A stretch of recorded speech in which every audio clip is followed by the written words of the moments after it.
Welcome to changing from a mixed radical to an entire radical. So basically what we're going to do in this lesson is we're just going to work backwards from where we were before. So we started with an entire radical and had to simplify to a mixed.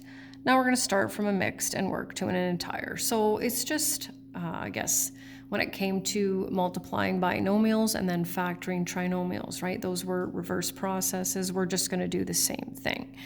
So it's kind of important to understand what the steps are here. So we'll just work with that. You can see I've got the entire radical.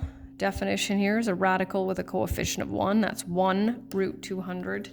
And then mixed over here is a radical with a coefficient besides 1. So here's what we're going to do. We're just going to look at what we've done over the past couple of days, and then we're going to see it in reverse process, right? So if I asked you to simplify that, okay, then what you would do is you would take the largest perfect square that divides evenly into that, and you would go root 36 times root 2, okay, and then you would end up with 6 root 2. So now what's going to happen is I'm going to make sure you can see that. There we go. I'm going to give you 6 root 2. And I'm going to say, okay, I want you to write that as an entire radical.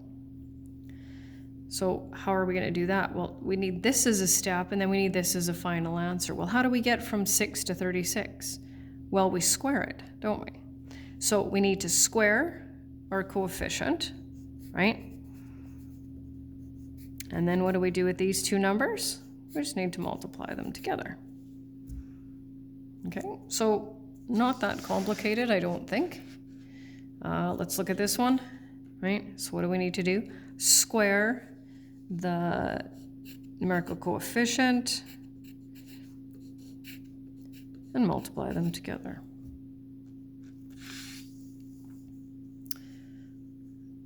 So let's try this here. All right, so 4 squared, and be careful because cannot write 16, right? Has to be root 16 times root 3. Okay, so this one does not have a radical symbol, this one does, so it's really important to watch your notation. Okay, and no different than, right, yesterday or the day before, if I would have asked you to simplify root 48, you would have written this and then this, so just the backwards. Okay, now we've got one with a cube root. What do you think we're going to do here, right? Well, in this one, right, it's an understood 2 here. It's just understood. It looks funny, but it's not wrong. Okay, understood 2 there. So the nice thing is that it kind of gives us our steps right there, right? So we need to take 3 and cube it.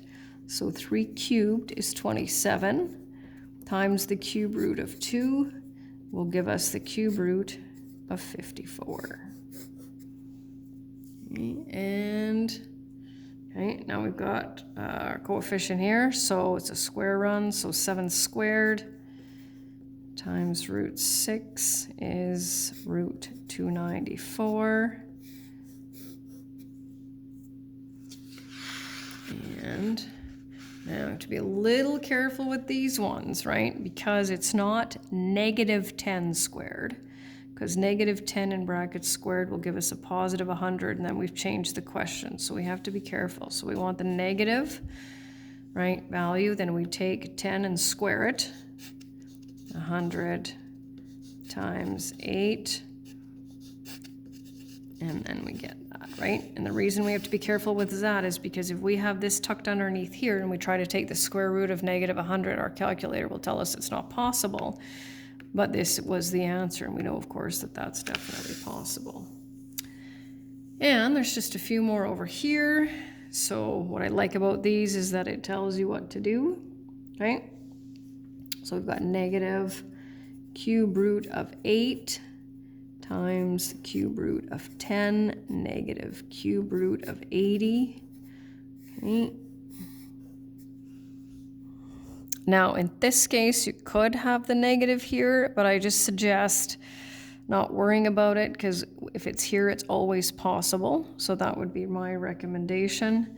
2 to the power of 5 is 32, so we've got to have the 5th root of 32 times the 5th root of 7, which is the 5th root of 224.